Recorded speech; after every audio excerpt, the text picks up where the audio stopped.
Hi, everyone, and welcome to episode 15 of the Cancer Researcher podcast, brought to you by the European Association for Cancer Research. I hope you've all had a nice summer break. Now that we're back, in this episode, we will have a conversation around choosing scientific management as a career. I am your host, Dr. Alexandra Boitor, Scientific Officer at the EACR, and my guests for this episode are Dr. Lynn Turner, Director of Research at Worldwide Cancer Research, Dr. Olivia Tort, International Project Manager at the Institute for Research in Biomedicine, or IRB Barcelona, and we welcome back Dr. Javier Carmona, Head of Scientific Strategy and Translational Programs at Vall Institute of Oncology. Let's meet our guests and dive into today's topic. Hello, everyone, and welcome to the EACR podcast, The Cancer Researcher. Hi, Lynn. Hi. Hi, Olivia. Hi. Hi, Javier, and welcome back on our podcast. Hi, hello. Nice to be here. Thanks, everyone, for joining me today and for accepting to share your work experiences with us. And moving straight into the topic, the first thing that I would like to ask you is, if you could please describe your current role and tell us a bit more about how your daily work routine looks like. My background is in biomedical sciences. I studied biotechnology. Then I did a master and a PhD in structural biology, actually. So very much fundamental research and biomedicine. After that, I did a couple of postdocs in clinical settings. So more moving from fundamental research into clinical research. And then I realized that I still miss the impact of research in society. So I did self-reflection on what was the next. And project manager of international projects came into my mind, and then I tested, and actually I'm liking that. So I started as an international project manager at IRB Barcelona, managing an ITN, an international doctoral network. And from there, I start writing, and I enjoy writing projects a lot as well, diving into the strategy and finding the impact of the projects together with the researchers, putting together a consortium. It had a component that I liked a lot, that was contacting a lot of international scientists and putting together a different perspective, which is something that I enjoy a lot from science, that it can have this crosstalk between different disciplines and towards the same goal. And yeah, this is basically the main role. About the main role I'm doing actually now is managing an international consortium, an European consortium that's called CGI Clinics, from Cancer Genome Interpreter applied into clinics. My role is executive coordinator, which means I help scientists in charge of this project. That's Nuria Lopez-Vigas from IRB Barcelona, in implementing all the strategy and the project, besides contacting the project officer. And I give now path to my colleagues, as it was maybe a bit long. Thank you, Olivia. It was just perfect. Javier, do you want to go next? Sure. So I'm currently the head of scientific strategy and translational programs at Vall Institute of Oncology. My background is also in research. I did a PhD and a postdoc in translational cancer research, first in Barcelona and then in New York. And I had a period between postdoc and my current role where I was for 6 years working as scientific editor in a research journal, a scientific journal, that gave a broad view of scientific research, especially in life sciences. And since a bit over 2 years and a half ago, I moved to VHIO in Barcelona, to Vall Institute of Oncology, where I'm involved in a wide range of things, ranging from projecting institutional programs that are aligned with the mission and vision and objectives of the Institute, recruiting new research groups that could potentiate those programs, also coordinating the Institute in European consortia or international consortia in terms both of research or science policy and other aspects. And more on a day-to-day, I also, as part of the scientific management area where I work, we provide support to researchers, to investigators in the conceptualization of research proposals and the writing, as well as research manuscripts and so on.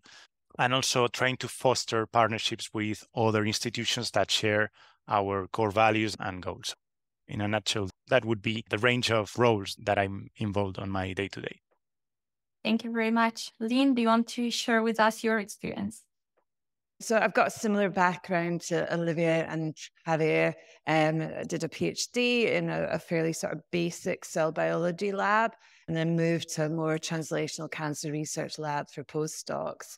And then decided that maybe the lab wasn't my long-term home. So started looking around, and I know how daunting that can be. And it's difficult to know where to go, but just to reassure everyone that there is a lot of options, and you might be surprised at the different options out there. The first thing I did was a science writing role, and that was just for a year, but it was a really good experience to sort of learn how to communicate science to a generalist audience. And I've used that all the way through my career. And that's then when I moved to work for a cancer research funder. So that's where my career is slightly different, in that I've always worked for research funders. And I now work for a cancer research charity that's based in the UK, but it funds discovery research all over the world.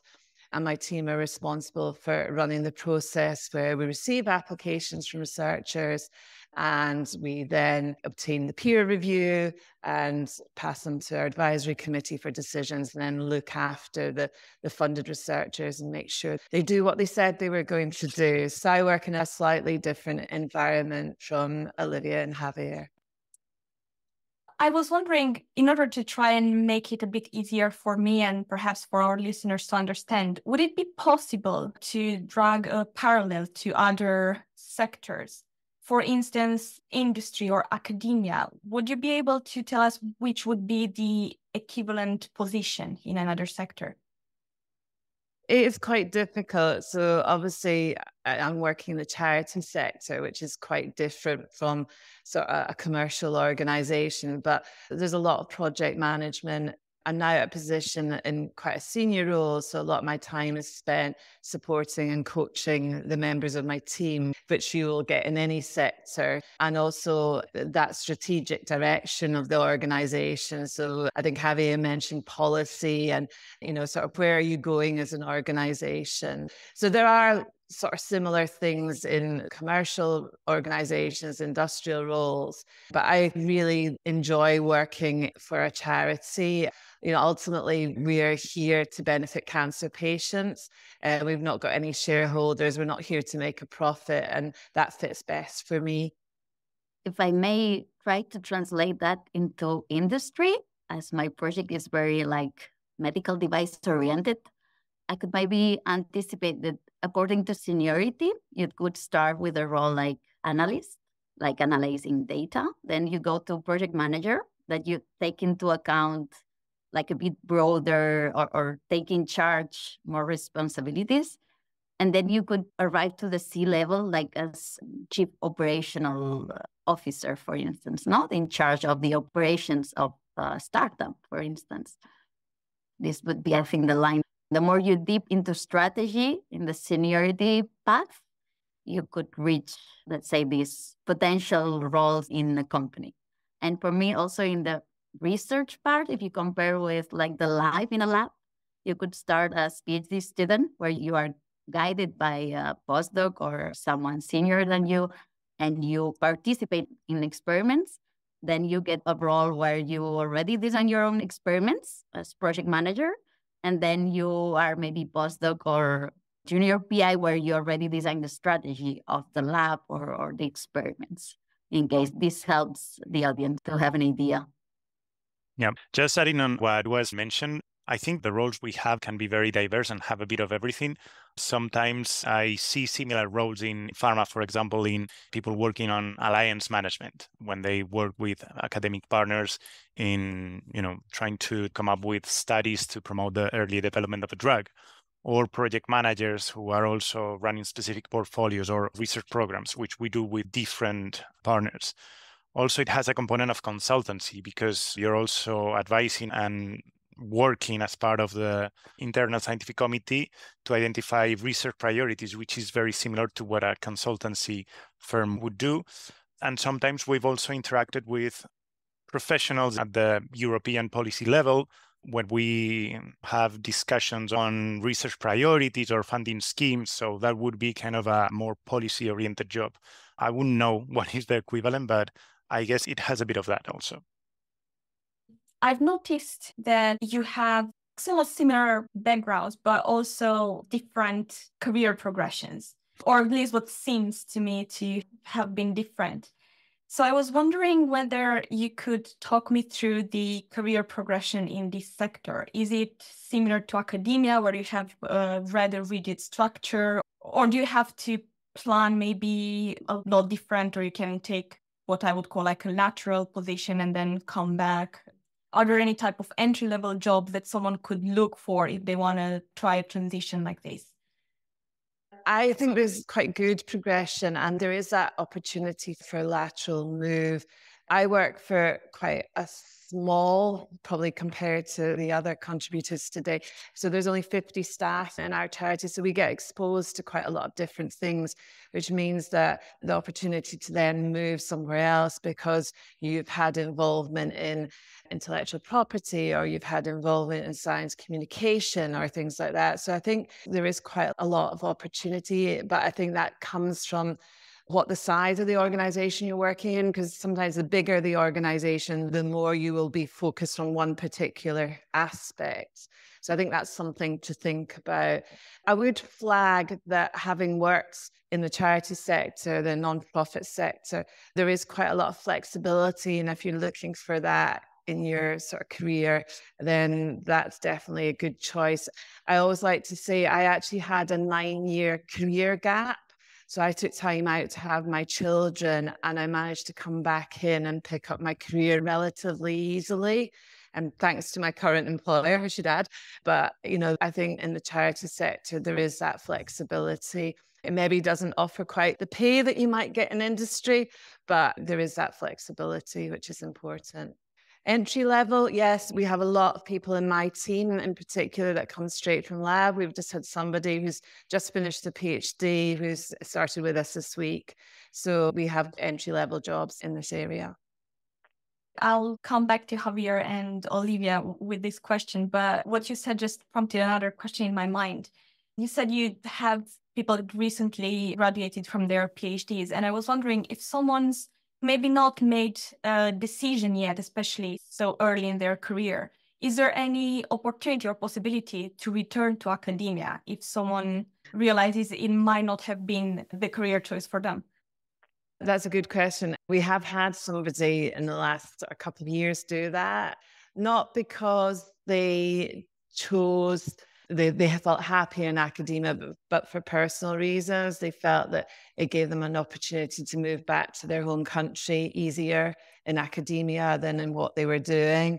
So yeah, the proof is that that has happened. So yeah, I think, you can pick up experience and skills from working behind the scenes in research that could then be useful for you if you go back to the lab. Thank you.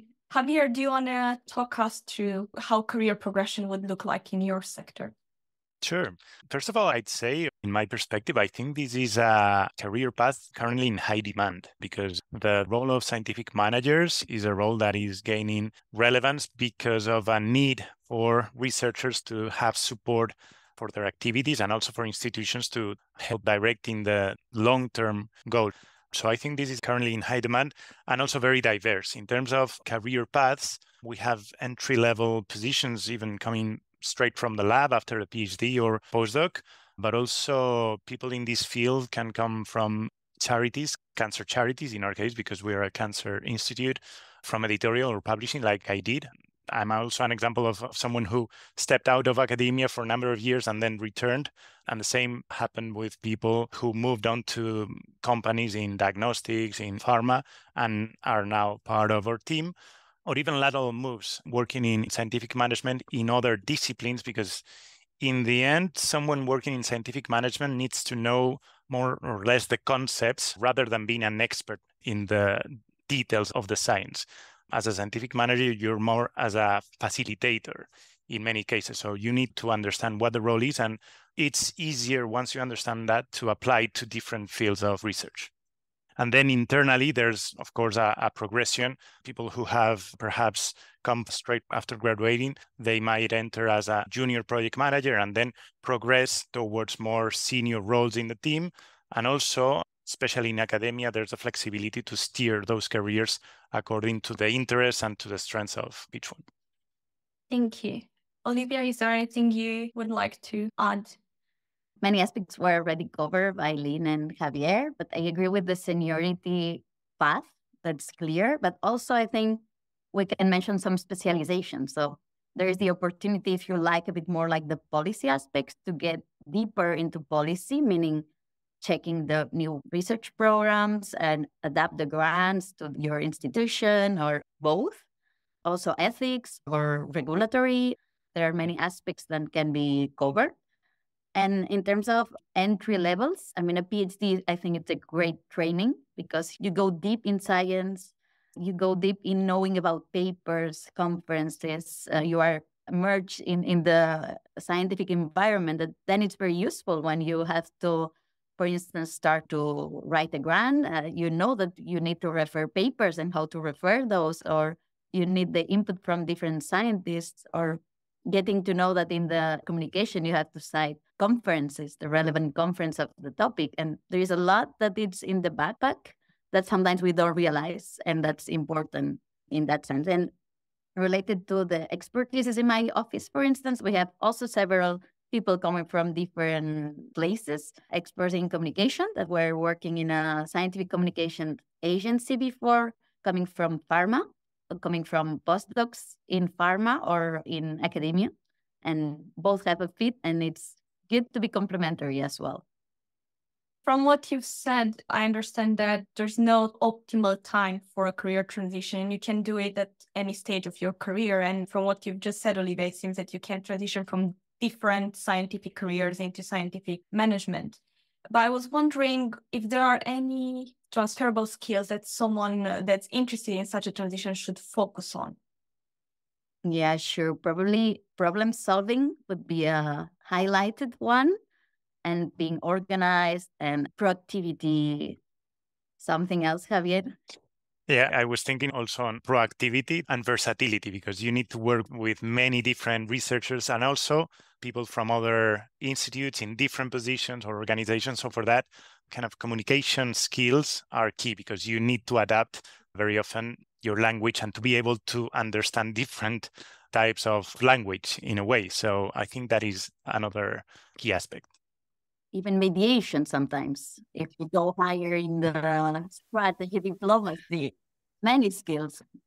I would add one thing, and I'm not sure if it's the same in your work environments, but there's a little bit more of sort of teamwork possibly than in the lab. And that's how we definitely work. So if you like to be part of a team and like to have that sort of shared goals and things, then these sort of careers maybe are better suited to you than the lab. But it's very much being able to work together and being accountable to one another and having each other's backs and things like that. So that can be quite a different environment than some labs. Yeah, absolutely. Fully agree as well. It might seem weird because you are more like in administration side, but there are a lot of internal meetings to align and to do a common strategy, but also when it's about a project, there is this team effort everywhere that sometimes is even more than in the lab work, right? That it can be a bit more lonely sometimes. And here you can find something very collaborative, because it has to be, because you coordinate or you have to put people together. I guess the success of the role of a scientific manager is a collective success in a way. So when the team achieves the objective, that's a win for everyone. Whereas other types of careers might be a bit more individualistic in a way, despite being also a collective effort. So how does your daily work routine look like? In my case, it's very diverse. There's no one day that is similar to the previous one or to the next one. And you can have a very detailed to-do list. And at the end of the day, you end up not having been able to concentrate on any of those because hundreds of other things have come up on the way, meetings, TCs, etc. But that's also one of the appealing things, in my opinion, of this work. And also being able to work within a team that you can rely on or work together whenever needed and for whichever task is needed. In general, there's a lot of teleconferences, especially now that everything can be done remotely, and that helps a lot organizing working groups or discussing on specific projects and so on. So there's a lot of that, a lot of communication with people from the institution or from other centers, depending on the project, towards achieving a specific goal. I would agree. My days are very varied. I think I probably interact with a wider group of people, maybe. Obviously, I'm interacting with the research scientists we fund and our advisory committee and our internal staff, but I also get the opportunity to interact with people that are supporting the charity, that are donating to us. So, for instance, in a couple of weeks, I'm going to help out with the big Edinburgh Marathon. So I get a chance to meet our supporters and also to meet cancer patients and the people that will actually benefit from the research that we're funding. So I really enjoy that as well. In my case, I could divide my blocks of tasks in 3 groups: management, coordination, and strategy. For the management part, it will be mainly reporting, emails, liaising, contracts.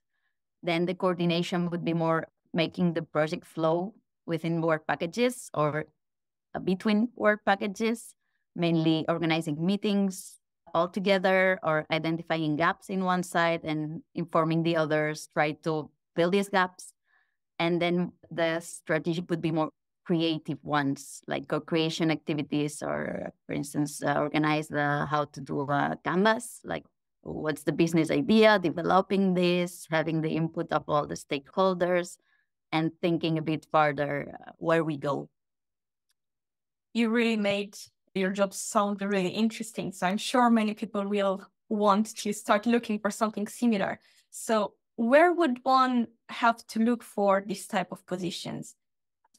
We're based in the UK, so there's probably various sort of centralized places in the UK.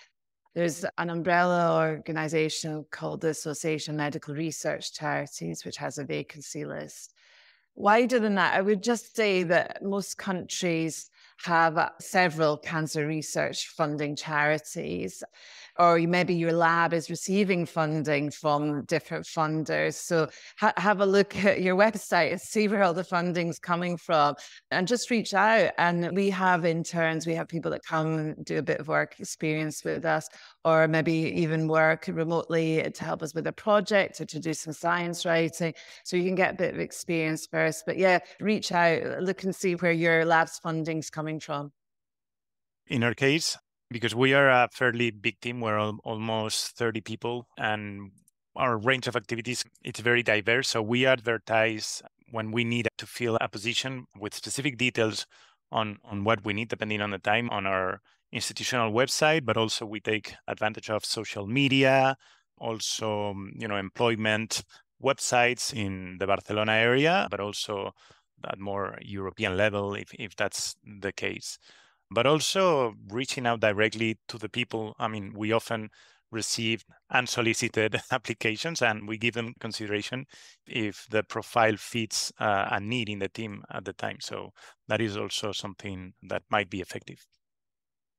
Exactly. Something to take into account, I think, is where you want to work. No, if you ask this question and then start to look at the concrete institutions where you would like to contribute because it's the topic you like or a place you like, or you heard it's a nice place to be, or for whatever reason you have, I think it's good to go to their website and don't hesitate to send an application, as Javier was mentioning, even if there is any open position. One advice that I could give is whenever anyone is interested in a specific institution, to target that interaction. Because if you receive an email and you don't feel that this application is tailored to what you need or to your institute, you probably think that you're 1 in 1,000 and you won't give that much consideration. So targeting those kind of interactions, it's a much more effective way of getting there. We use LinkedIn quite a lot, and I think that's quite a popular way to advertise jobs and to reach out and link with organizations you might want to work with. It's a very useful way also for the colleagues to share within our community. So it's also an effective place to be. Really, really good advice from all of you.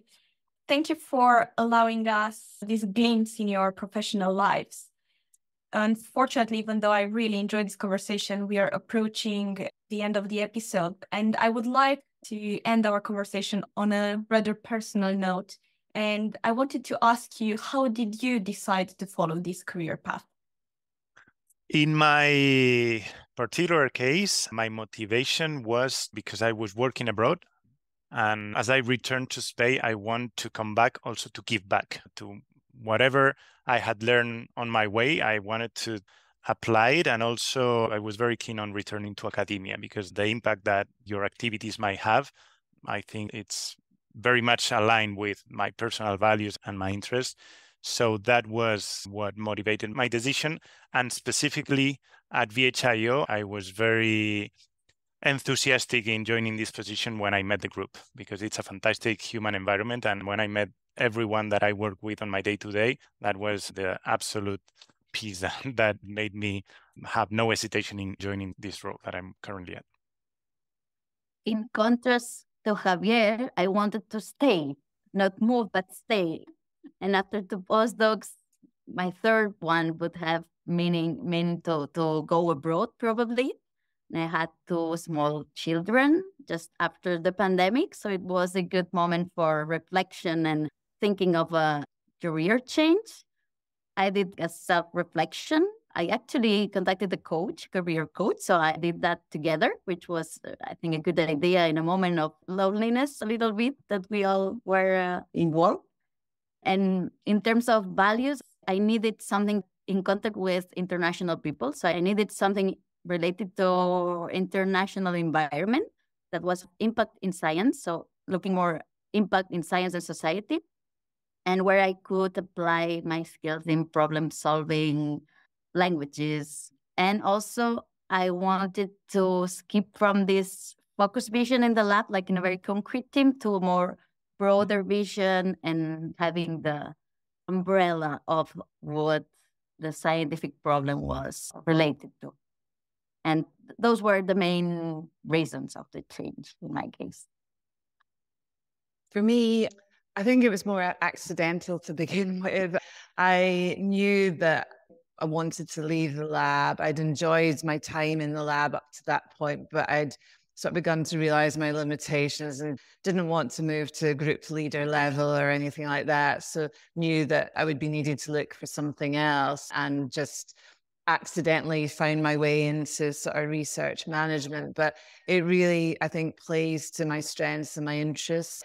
I'm a very good administrator, and I really enjoy science, still find science fascinating. And this means I can stay in touch with science, but I can use all my other skills and I can let everyone else do the lab work now, which is great. I really enjoy the size of the organization I work for now and the opportunities that gives me to get involved in lots of different things. It's a great place to work and a great team.